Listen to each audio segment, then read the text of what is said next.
오늘 했던 뉴스 시사평론가 김정배 씨, 안녕하세요. 네, 안녕하세요. 오늘 헌법재판소가 이 지역 선거구 인구 편차에 관한 헌법 불합치 결정 내렸죠. 그렇습니다. 그 의미를 좀 분석해 주시면. 지금 선거법을 보면은 이 선거구별 인구 편차를 그 3대 1로 그러니까 최대치를 이렇게 잡아놓고 있는데요. 예. 이게 그 평등주의에 위배된다. 예. 투표 가치는 등가성을 가져야 되는 건데 이렇게 돼버리면은 어떤 문제가 발생할 수 있냐면 인구가 적은 지역구에서 당선된 의원의 득표수보다 인구가 많은 지역구에서 낙선한 후보의 득표수가 더 많을 수도 있는데 이게 말이 되느냐? 그렇죠. 요거는 좀 바로 잡아야 된다. 이래서 상한선을 2대 1로 해야 된다. 여기에 맞게 선거법을 개정을 하라. 예. 이런 헌법 불합치 결정을 내린 거고요. 시한을 내년 말까지로 잡은 겁니다. 예. 그러니까 12월 31일까지는 국회가 선거법을 개정을 해야 합니다. 내년 말까지요. 그렇습니다. 원래 이게 4대 1이었다가 3대 1로 한번 바뀐 것도 헌재 판결 때문이었잖아요. 그게 언제였죠? 2001년에 한 번 바뀌었고요. 아하. 이번에 또 한 번 바뀌게 되는 겁니다. 네. 당장 2016년 총선은 바뀐 선거법으로 반드시 해야만 하는 거죠. 그렇습니다. 여기에 영향받을 선거구가 상당히 많겠는데요.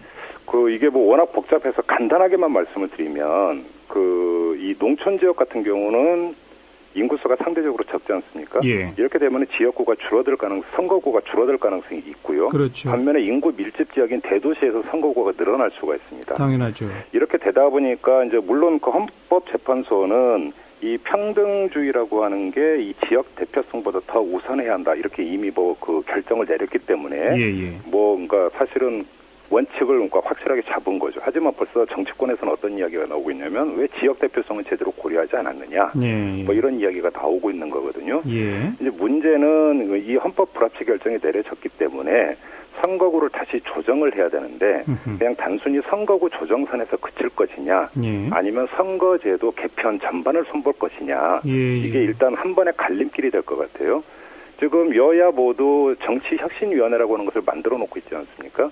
여기서 선거제도 개편 얘기를 이미 그들 스스로 꺼낸 바가 있었는데 예. 이번 이걸 계기로 선거제도 개편까지 갈 것인지 일단 체크 포인트는 여기에 있을 것 같습니다. 그러니까 현재는 소선거구제 아니겠습니까? 그렇죠. 한 지역구에서 한 명씩 뽑는 거잖아요. 네네. 그렇게 되니까 그 지역구의 인구 편차를 이제 2대 1로 맞춰라 이건데 네. 소선거제 유지하면서 뭐 도시 지역 좀 늘리고 농촌 지역 줄이고 하는 식으로 갈지 그렇죠. 아니면 아예 중대 선거구제 같은 걸 도입을 하고 네. 아니면 비례대표 의원 숫자를 좀 대폭 늘리면서 독일식 정당 명부제 비례대표 같은 걸 도입할지 네. 요 얘기인 거죠. 그렇습니다.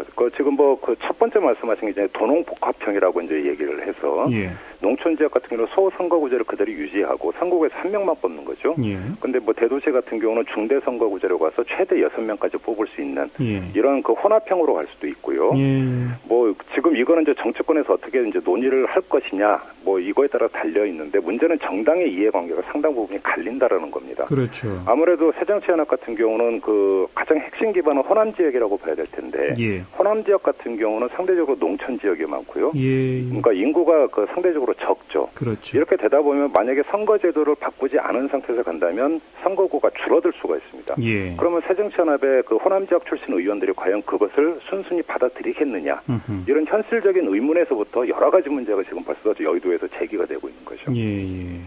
새누리당도 영남 지역의 텃밭인데 네네. 물론 호남만큼 인구가 많이 줄지는 않지만 네. 그래도 영남도 농촌 지역 같은 경우는 의석이 또 줄어들 거 아니겠습니까? 그렇습니다. 경북 북부라든지 예. 또 이제 강원도 같은 경우도 사실은 이 새누리당 쪽이 좀 강세 지역이라고 봐야 되지 않겠습니까? 예. 이런 것도 마찬가지가 될 수 있는데 예. 그래도 영남 같은 경우는 좀 도시와의 진척 정도가 호남보다는 좀 더 나가 있기 때문에 새누리당 입장이 새정치연합 입장보다는 좀 더 여유롭다. 예. 이게 좀 일반적인 분석이고요. 예.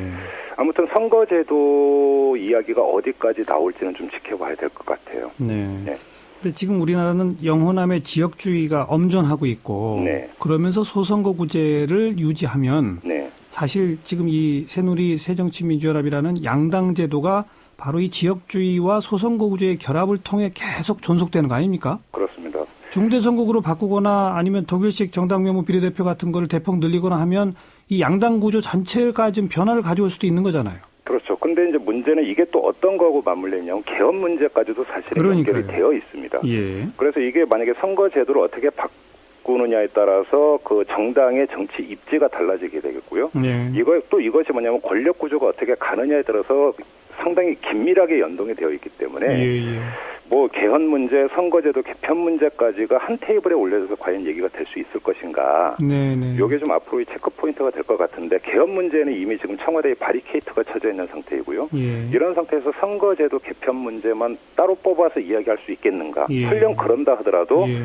뭐 이 출신 지역에 따라서 의원들의 이해관계가 상당히 다르기 때문에 예. 이게 지금 이 논의가 순탄하게 이루어질 수 있을까 의문부호가 많이 따르고 있죠. 그래도 이제 논의를 안 할 수가 없잖아요. 당연히 해야 됩니다. 헌법재판소가 하라고 해. 강제한 그런데 거니까. 여기서 어떤 그 꼼수 이야기도 벌써부터 나오고 있는데 헌법에 보면은 의원 정수의 최소치는 규정이 되어 있습니다. 200명 이상으로. 예.